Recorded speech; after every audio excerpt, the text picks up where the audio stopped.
நம்ம இப்போ mat question 2024ஆம் வருடம் நடைபெற்றது. இதில் மொதல் 2 வீடியோவில் 43 கேள்விகள் வரைக்கும் பார்த்தாச்சு. இப்போ 44 வீடியோக்குள்ளே போகலாம். விடுபட்ட எழுத்துக்களை தேர்ந்தெடுக்கவும். இதில் ஏபிசி இதில் எப்படி கண்டுபிடிக்கணும்னா, முதல்ல ஏபிசிலேயும் முதல்ல ஏ தான் வந்திருக்கு. அப்போ ஏ கட்டாயம் வரும். சரியா? ஏயை 2 நேரம் போட்டிருக்காங்க. ஏபிசி அப்படி தான் இருக்குது. சரியா? அடுத்த கட்டத்துக்கு வரும்போது பியை 2 நேரம் போட்டிருக்கு. சரியா? அடுத்ததும் ஏ தான் வரும். பியை 2 நேரம் போட்டிருக்கு. ஏபிபிசி. அடுத்த இதுக்கு வரும்போது இதுக்கு என்ன வரும்? ஏபிசியை 2 நேரம் போடணும். ஏபிசியை 2 நேரம். முதல்ல ஏயை 2 நேரம், அடுத்ததில் பியை 2 நேரம், இதில் வரும்போது ஏபிசியை 2 நேரம். அடுத்த இதுக்கு போகும்போது ஏயை 3 நேரம் போட்டிருக்காங்க. இந்த 3 நேரம் இதை. சரி, இது 3 நேரம். அப்போ பிசி அப்படி போயிடுது. அப்போ ஆன்சர் என்ன வரும்? ஏபிசி. இது ஆன்சர் 2. சரியா? குறியீடுகள் மாறுபாடு காரணமாக பின்வரும் சமன்பாடு தவறாக வழங்கப்பட்டுள்ளது. சமன்பாடு சரியாக அமையும் வகையில் குறியீடுகளின் சரியான வரிசையை தேர்ந்தெடுக்கவும்.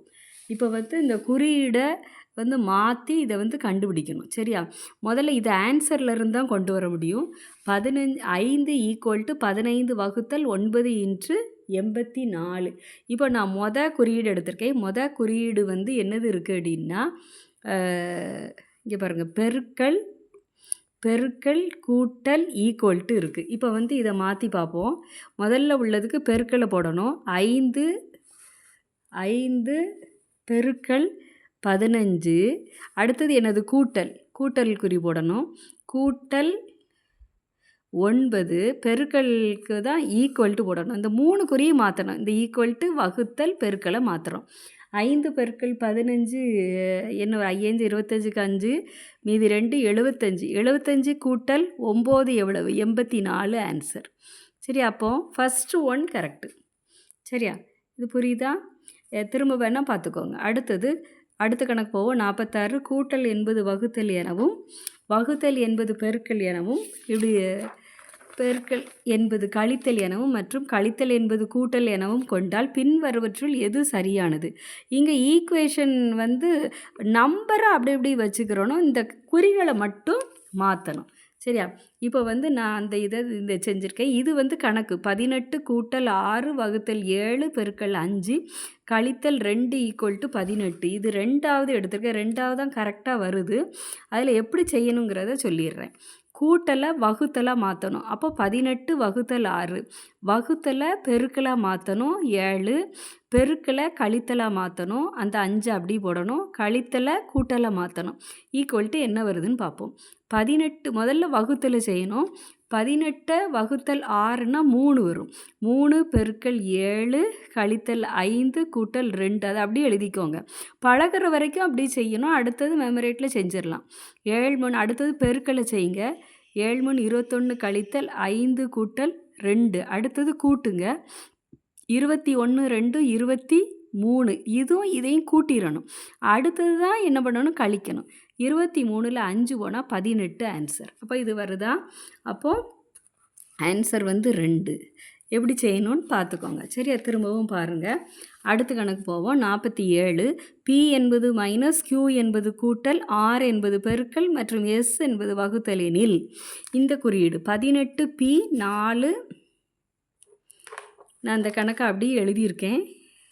எழுதிட்டு Pக்கு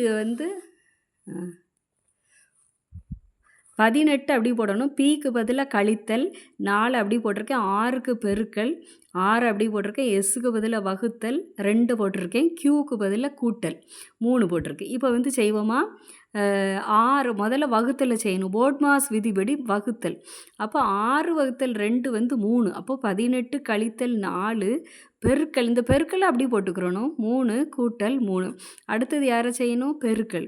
அப்போது 18 கழித்தல் 4 12 கூட்டல் 3 ஈக்குவல்ட்டு முதல்ல கூட்டலை கூட்டிக்கோங்க. 18 21. 21 கழித்தல் 12. 21ல் 12 போச்சுன்னா 8 9 ஆன்சர். சரியா? 9. அடுத்தது 16 பெருக்கல் 9 ஈக்குவல் டு 12. அடுத்தது 81, அதில் ஒரு 49, 63 இப்படி போட்டிருக்கு. சரியா? இதை வந்து எப்படி கண்டுபிடிக்கலான்னு பார்ப்போமா? 12 வந்திருக்கு, ஆனால் நம்பர் பெருக்கணும்னா பெரிய நம்பர்.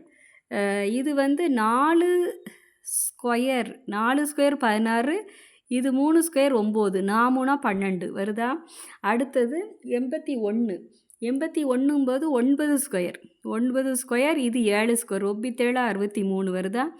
அடுத்தது 25 5 ஸ்கொயர், இது வந்து 4 நன்னாங்க 16 ஐநாங்க 20 வருதுல. இங்கே 36 வந்து 6 ஸ்கொயர், 9 வந்து 3 ஸ்கொயர், அப்போ 6 3 18 ஆன்சர்.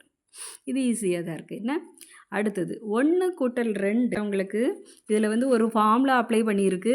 என்னது அப்படின்னா a + b = a power b + b power a. இதுதான் ஃபார்முலா. இந்த ஃபார்முலாவில் வந்து சப்ஸ்டியூட் பண்ணணும். இந்த ஃபார்முலாவை நல்லா தெரிஞ்சுக்கோங்க. இந்த ஃபார்முலாவில் சப்ஸ்டியூட் பண்ணால் இதோடைய ஆன்சர் வரும். முதல்ல 1 + 2ங்கிறத எடுத்துக்கோங்க. ஈக்குவல் டு 3 வந்திருக்கு, அப்படி தானே? அதை வந்து ஏயை வந்து 1ஆகவும் பியை 2ஆகவும் எடுத்தீங்க அப்படின்னா இதை வந்து என்னது எப்படி எழுதலாம் அப்படின்னா 1 + 2 1 power 2 a power b plus b power a plus பிக்கு பதிலாக 2 போடணும், 2 பவர் 1 ஈக்குவல் டு என்ன வரும்? 1 ஸ்கொயர் 1 தான், 2 பவர் 1 2 தான், 1 + 2 வந்து 3 ஆன்சர் வந்துட்டா. அடுத்தது செகண்ட் இதை செய்யுங்க, நான் செஞ்சு காட்டுறேன். 2 + 3 இதை வந்து ஏன்னு எடுத்துக்கோங்க, இதை பின்னு எடுத்துக்கோங்க. இதை எப்படி எழுதணும்னா 2 பவர் 3 கூட்டல் 3 பவர் 2. இதை எப்படி எழுதலாம்? 2 கியூப் வந்து நம்மளுக்கு 2 4 4 2 8, இது 9, இது ரெண்டையும் கூட்டினா 17, 8 9ஐயும் கூட்டினா 17 ஆன்சர் வருதா? அடுத்தது 2 + 4 2 + 4ங்கிறது எப்படி எழுதுறது? விச் இன் பிளேஸ் 2 பவர் 4 கூட்டல் 4 பவர் 2. அப்போது இதை 2 பவர் 4 வந்து 8 2 16 கூட்டல் நன்னாங்க 16, ரெண்டையும் கூட்டினா 32. இந்த ஆன்சர் வருது. அடுத்தது நம்ம கண்டுபிடிக்க வேண்டியது 3 + 4 3 + 4 ஈக்குவல் டு 3 பவர் 4 கூட்டல் 4 பவர் 3. சரியா? 3 பவர் 4 வந்து என்ன ஆன்சர் அப்படின்னு பாருங்கள். 3 9 2 நேரம் 81 கூட்டல் 4 கியூப் வந்து 64, ரெண்டையும் கூட்டினா 4 1 5 8 2 10 145. இது ஆன்சர். இதை எப்படி செய்யணுங்கிறத திரும்ப இன்னொரு நேரம் பார்த்துருங்க. சரியா? கொடுக்கப்பட்டுள்ள படத்தில் முக்கோணம் தொழிற்சாலை பணியாளர்களையும் வட்டம் தொழிற்சங்க உறுப்பினர்களையும் அடுத்தது சதுரம் கடின உழைப்பாளர்களையும் குறிக்கிறது எனில் பின்வரும் வினாக்களுக்கு விடையளிக்கவும். சரி, சம்முக்குள்ளே போகலாம். தொழிற்சாலை இதை வந்து நான் எழுதி வச்சுருக்கேன். தொழிற்சாலை பணியாளர்கள் அடுத்த முக்கோணம், வட்டம் வந்து தொழிற்சங்க உறுப்பினர்கள், அடுத்தது சதுரம் வந்து கடின உழைப்பாளர்கள்னு கொடுத்துருக்கு. கேள்வி, தொழிற்சாலை பணியாளர்களில் தொழிற்சங்க உறுப்பினர்களாக இருந்து தொழிற்சங்க பணியாளர்களில் முக்கோணத்தில் வட்டமும் இருக்கணும் இருந்து கடின உழைப்பாளர் அல்லாதவர், அப்போ வட்டத்தில் சதுரத்தில் இருக்கக்கூடாது, அவங்க சதுரத்தில் இல்லாதது யார் அப்படின்னு கேட்டிருக்கு. இந்த முக்கோணமும் இருக்கணும் வட்டமும் இருக்கணும்னா ஜி. சரியா? ஜி. சதுரத்தில் இருக்கக்கூடாது, எஃப் இருக்காங்க, அதனால ஜி தான் ஆன்சர். சரியா? அடுத்தது தொழிற்சாலை பணியாளர் அல்லாத, அப்போது முக்கோணம் இல்லாமல், அடுத்தது அல்லாத கடினமான உழைக்கும்னா வட்டம் இருக்கணும். தொழிற்சங்க உறுப்பினர்கள் வட்டமும் சதுரமும் வட்டமும் இருக்கணும். சரியா? அது வந்து யார்? இவங்க டி. அடுத்தது கடினமாக உழைக்காத, அப்போ வட்டமே இருக்கக்கூடாது. தொழிற்சங்க உறுப்பினர் அல்லாத, அப்போ தொழிற்சங்க உறுப்பினர் அல்லாத அப்படின்னா வட்டமும் இருக்கக்கூடாது சதுரமும் இருக்கக்கூடாது. சரியா? சதுரமும் வட்டமும் இல்லாமல் தொழிற்சாலை பணியாளர்கள் யார் வருவா? 2 பேர் இல்லைன்னா முக்கோணத்தில் கட்டாயம் இருக்கணும். தொழிற்சாலை பணியாளர்கள்னு போட்டாங்க, ஏ. சரியா? ஏ தான் ஆன்சர். அடுத்தது 53, தொழிற்சாலை பணியாளர்களில் தொழிற்சங்க உறுப்பினர்களாக இருக்கும் கடின உழைப்பாளர்கள் முக்கோணம் வட்டம் சதுரம் 3 கிளையுமே இருக்கிறவங்க. யார் வருவா? 3யும் உள்ளடக்கி இருக்கிறவங்க எஃப். இ போட முடியாது, அவங்க வட்டத்துக்குள்ளே இல்லை. எஃப் தான் முக்கோணம் இருக்குது, சதுரமும் இருக்குது, வட்டமும் இருக்குது. அப்போ எஃப் ஆன்சர். தொழிற்சாலை அடுத்தது தொழிற்சாலை பணியாளர் அல்லாத முக்கோணம் இருக்கக்கூடாது மற்றும் கடின உழைப்பாளர் அல்லாத வட்டமும் இருக்கக்கூடாது, முக்கோணமும் இருக்கக்கூடாது. தொழிற்சங்க உறுப்பினர்களை கண்டுபிடிக்கவும். சதுரத்தில் இருக்கணும். யார் இருக்கா சதுரத்தில் அப்படின்னு பாருங்கள். தொழிற்சங்க உறுப்பினர்கள் வட்டத்தில் இருக்கிறவங்க யார்? கடின உழைப்பாளராகவும் இருக்கக்கூடாது, உழைப்பாளியாகவும் இருக்கக்கூடாது. அப்போது சதுரமும் முக்கோணமும் இல்லாமல் யார் வட்டத்தில் இருக்கிறவங்க? பி. ஏபிசிடி மற்றும் இ என்னும் 5 நண்பர்களில் ஏ என்பவர் பியை விட உயரமானவர். ஏ என்பவர் பியை விட இந்த உயரம் குட்டைங்கும் போது அதுக்கு ஒரு தனி வீடியோ போட்டிருக்கேன் நான், அதை பாருங்கள். ஏ என்பவர் பியை விட என்னது வந்திருக்கு? பியை விட உயரம் குறைவானவர். ஏ தான் குட்டை, அப்போ பி தான் ஹைட்டு. என்ன? B height. ஈயை விட குறைவானவர், ஆனால் ஈயை விட உயரமானவர். யார் ஈயை விட உயரமானவர்? ஏ. அப்படி தானே? ஈயை விட உயரமானவர் அப்படின்னா ஈ கீழே வரணும். சரியா? ஏயை தான் முதல்ல சொல்லியிருக்கு. சி என்பவர் மிகவும் உயரமானவர். சி தான் ஓவரால் ஹைட்டு சி. அடுத்தது டி என்பவர் பியை விட உயரம் குறைவாகவும். பியை விட உயரம் குறைவு, அப்போ டி இங்கே இருக்கணும். உயரம் குறைவாகவும் ஏயை விட உயரமாகவும் போட்டது கரெக்டு தான். ஏக்கு மேலே இருக்காங்க உயரம், பியை விட குறைவாகவும் உள்ளார். சரியா? இப்படி தான் ஆர்டர் இருக்குது. உயரங்களின் ஏறு வரிசைப்படி நடுவில் இருப்பவர் யார்? மொத்தம் எத்தனை பேர் இருக்காங்க? 1 2 3 4 5 பேர் இருக்காங்க. இங்கே 2 இங்கே 2 கழிச்சு விட்டா டி தான் நடுவில் இருக்காங்க. சரியா? டி தான் ஆன்சர். அடுத்தது ஏயை விட உயரமாகவும் சியை விட உயரம் குறைவாகவும். ஏயை விட உயரமாக இருக்கணும், சியை விட குறைவுனா இவங்க 2 வரும், பியும் டியும். சரியா? 4 ஆன்சர். உயரங்களின் ஏறு வரிசைப்படி ஏயும் சியும் தங்களது இடத்தை மாற்றி கொண்டனர் எனில் சியின் தற்போது நிலை. ஏயும் சியும் இடத்தை மாற்றிக்கிட்டாங்க. சரி, ஏயும் சியும் மாற்றிக்கிட்டாங்கன்னா இதை இப்படி லைனில் போட்டோன்னா இவங்க எத்தனாவது இருப்பாங்க? 2வது இருப்பாங்க. இடம் இருந்து அப்படி தானே? இந்த பக்கத்தில் இருந்து உயரங்களின் ஏறுவரிசையில் ஏயும் சியும் தங்களது இடத்தை மாற்றிக்கொண்டனர் எனில் சியின் தற்போது நிலை என்ன? சி இப்போ இங்கே வந்துட்டாங்க. சி இங்கே வந்துட்டாங்க. அப்போது நடுவில் இருக்காங்களா? நடுவில் இல்லை. இடம் இருந்து 2ஆம் இடம். இடம் இருந்து 2ஆம் இடத்துல தான் இருக்காங்க. அப்படி தானே? வளம் இருந்து 2ஆம் இடம். வளம் இருந்து இல்லை, 2ஆம் இடம் கிடையாது. அப்போது இடம் இருந்து 2வது இடம் தான் கரெக்ட். சரியா? அடுத்தது நெக்ஸ்ட் கொஸ்டின். ஒரு பகடையின் வெவ்வேறு நிலைகள் படத்தில் காட்டப்பட்டுள்ளன. பகடையின் அடிப்பக்கம் 2 எனில் மேல் பக்கத்தில் உள்ள எண். இது கொஞ்சம் ஈஸியாக இருக்குது. என்னதுன்னா இந்த 2 அடிப்பக்கம்னா மேல் பக்கம் என்ன இருக்குன்னு இருக்குது. சரியா? இப்போ இங்கேயும் 5 4 பகடையில் 2 எண் 1 போக இருந்தால் இங்கேயும் 5 4, இங்கேயும் 5 4, 2 எண் 1 போல் இருந்தால் இந்த எண் 3வது எண் இங்கே உள்ள எண் ஆப்போசிட்டில் இருக்குதுன்னு அர்த்தம். 2க்கு எதிரே 6 இருக்கும், 6க்கு எதிரே 2 இருக்கும். அப்படி 2 எண் 1 போல் கட்டாக இருக்கணும். அதையும் பார்த்துக்கோங்க. இல்லை கிளாக்வைஸ் டைரக்ஷனில் போட்டு கண்டுபிடிக்கணும். சரியா? இப்போ 2க்கு எதிரே உள்ள எண் 6. சரி, ஏ என்பவர் பியை விட 2 வயது மூத்தவர். மேலும் பியின் வயது சி என்பவரின் வயதை போல் 2 மடங்காகும். ஏபிசி ஆகிய மூவரின் வயதுகளின் கூடுதல் 27. இப்போ சி என்பவரின் வயதை போல் 2 மடங்கு பேக்கில் இருந்து வரும். சி என்பவரின் வயதை போல் 2 மடங்கு தான் பி. அப்படி தானே?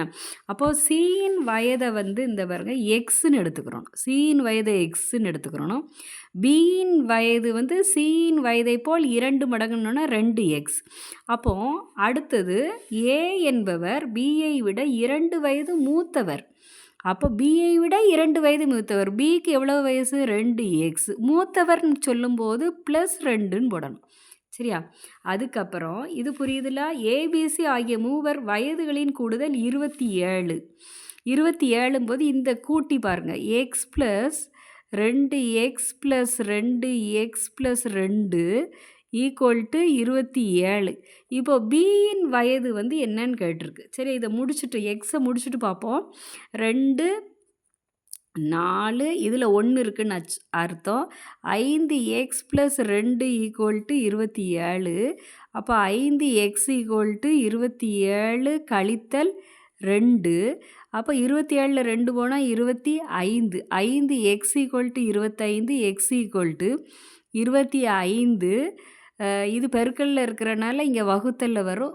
என்ன எக்ஸு 25/5 = 5 25, எக்ஸ் = 5. அப்போ எக்ஸ் யாருக்கு வச்சுருக்கோம் நம்ம?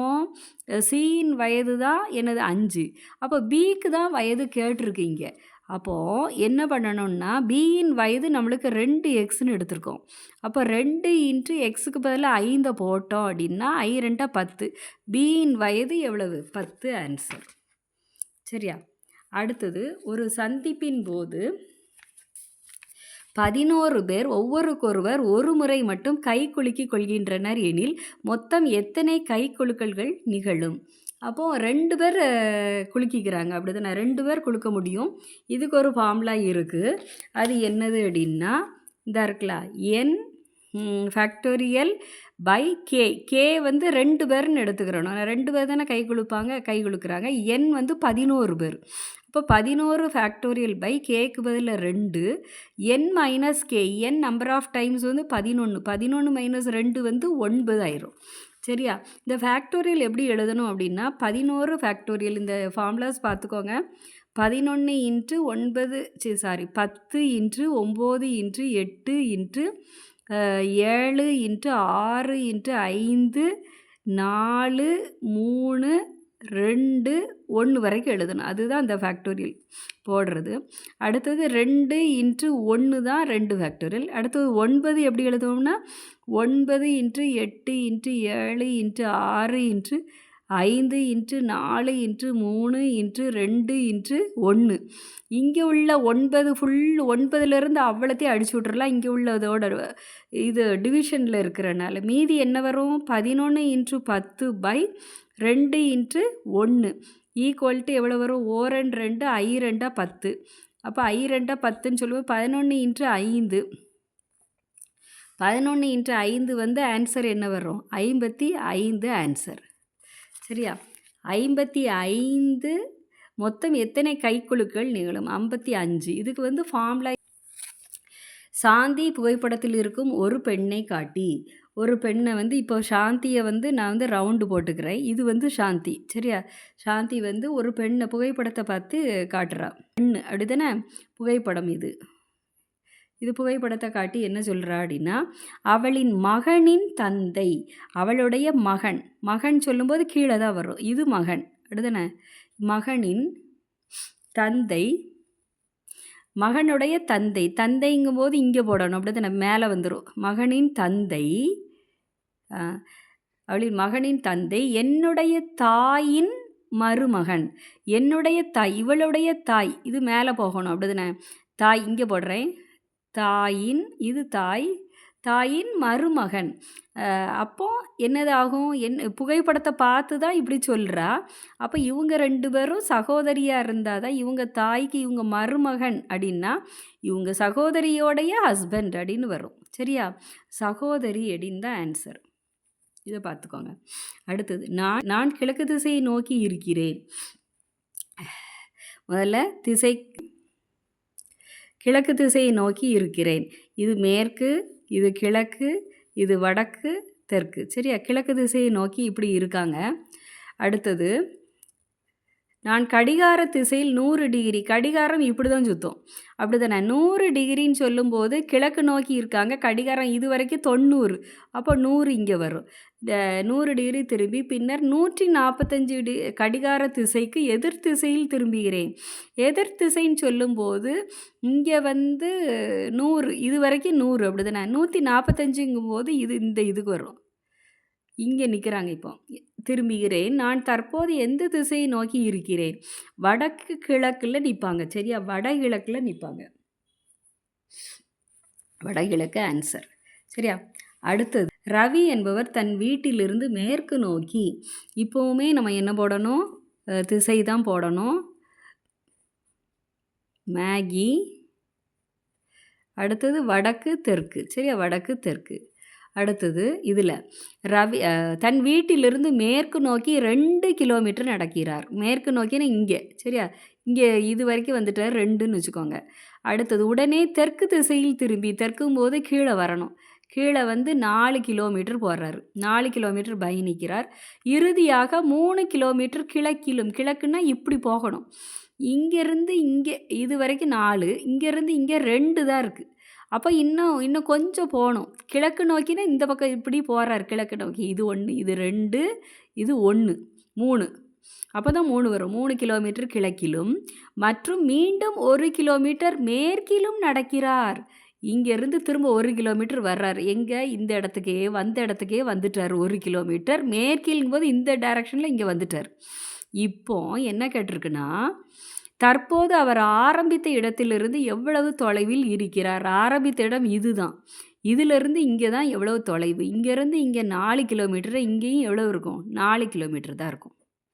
சரியா? இதை பார்த்துக்கோங்க. அடுத்தது, கடிகாரத்தில் நிமிடமுள்ளானது 12 மணிக்கு கிழக்கு திசையை நோக்கி உள்ளது எனில் 4:30 மணிக்கு கடிகாரத்தின் மணிமுள் எத்திசையை நோக்கி இருக்கும். இப்போ வந்து இப்போ ஒரு ரவுண்டு போட்டோன்னு வச்சுக்கோங்க.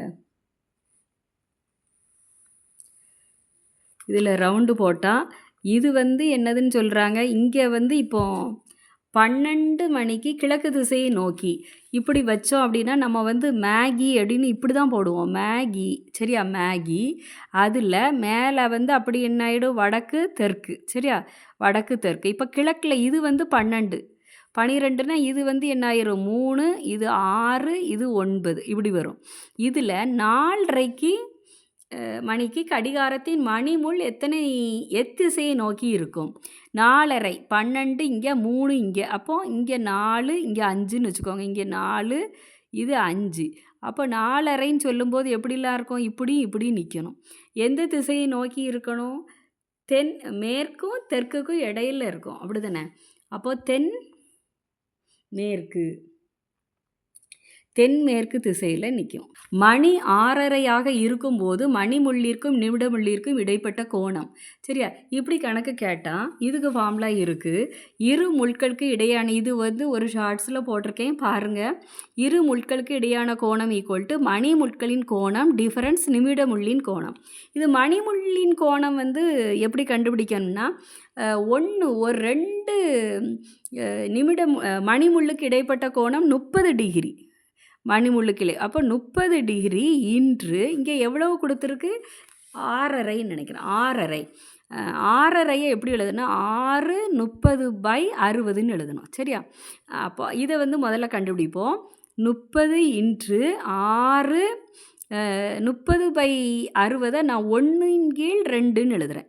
இதை எப்படி எழுதலாம்? 30 இன்று 6 12 13, 13/2 மிக்சட் ஃப்ராக்ஷனை இம்ப்ராப்பருக்கு மாற்றணும்.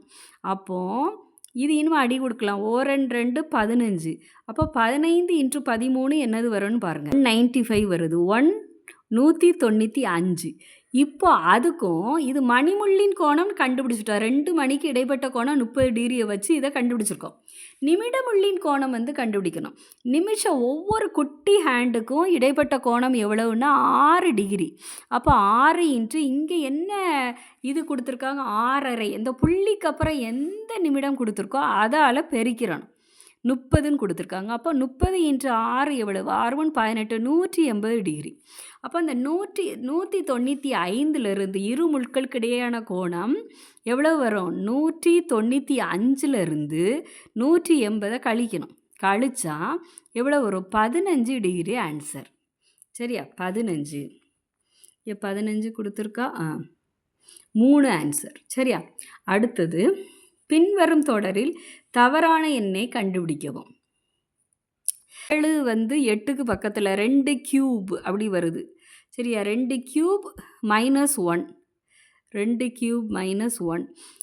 இது வந்து 3 கியூப் 27 +1 இருக்குன்னா 3 கியூப் +1. இது வந்து 4 கியூப் -1, 4 கியூப் -1. இது 5 கியூப் -1, 125. அதில் 1 கழிச்சிருக்கு. இது 216, 6 கியூப் -1. 7 கியூப் 343, 7 கியூப் -1, இது 8 கியூப் -1. அப்போ இதுதான் தப்பு. இது வந்து என்னது வருது?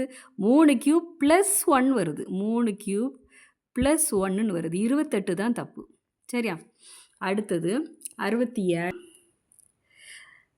அகர வரிசைப்படி வரிசைப்படுத்தினால் வலப்புறம் இருந்து இரண்டாவதாக வரும் வார்த்தை. சரி, அகர வரிசைப்படி வரிசைப்படுத்துவோம். முதல்ல யார் வருவான்னு பாருங்கள். PA எல்லாம் PAG தான் ஃபஸ்ட்டு வரும். PAG இது A இது E. அப்போ இதுதான் ஃபஸ்ட்டு வரும். அடுத்தது GE வந்து ரெண்டாவது. அடுத்தது PAGAE வந்துட்டா இது பேஜண்ட் இது தேர்டு. அடுத்தது ஃபோர்த்து PALIS. இங்கே PALA வருது. அப்போ இது 4 இது 5. இப்போ வந்து என்ன கேட்டிருக்கு? வலப்புறம் இருந்து இரண்டாவது. வலப்புறம் இருந்து எதுனா முதல்ல ஆர்டர் படி எழுதிக்கிறணும். இந்த ஒன்றும் இல்லை. PAGAN அதான் ஃபஸ்ட்டு வரும். PAGE அடுத்தது PAGEANT அடுத்தது PALACE அடுத்தது PALISADE. வலப்புறம் இருந்து ரெண்டான்னு சொல்லும்போது இது 1 இது 2 பேலஸ். பேலஸ் தான் ஆன்சர். சரியா? பேலஸ். இந்த 56ல் அடுக்கு 75 என்னும் எண்ணின் விரிவில் அமையும் 1ஆம் இலக்க எண் 56. 1ஆம் இலக்கம் 6. 6ன் அடுக்கு 75 நம்ம கண்டுபிடிக்க முடியாது. அப்போ 75 என்ன பண்ணணும்? இதுக்கு ரூல் இருக்குது. அதுவுமே நான் முன்னாடி போட்டிருக்கேன். நீங்கள் அந்த விரிவாக்கம் அப்படின்ட்டு ஒரு ஷார்ட்ஸில் பாருங்கள். எல்லா நம்பருக்கும் அது பொருந்தும். பார்த்துடலாம். இதை வந்து 4ஆல் வகுத்தா 1 நாள் 4. 4னா மிச்சம் 3 35. 5 20 6 8 32. அப்படிதானே? 8 32 மீதி 3. இதில் இதே சொல்லியிருக்கேன். மீதி 0 வந்தால் பவரில் 4 போடணும். மீதி 1னா 1, 2னா பவரில் 2 போடணும், 3னா பவரில் 3 போடணும். அப்போ இங்கே வந்து என்னது மீதி வந்திருக்கு? 3. நம்மளுக்கு இலக்கம் என்ன? 6. 6ன் அடுக்கு என்ன போடணும்? 3 வந்தால் 3 தான் போடணும். அப்போ 3 நேரம் பெருக்கணும்னு அர்த்தம்.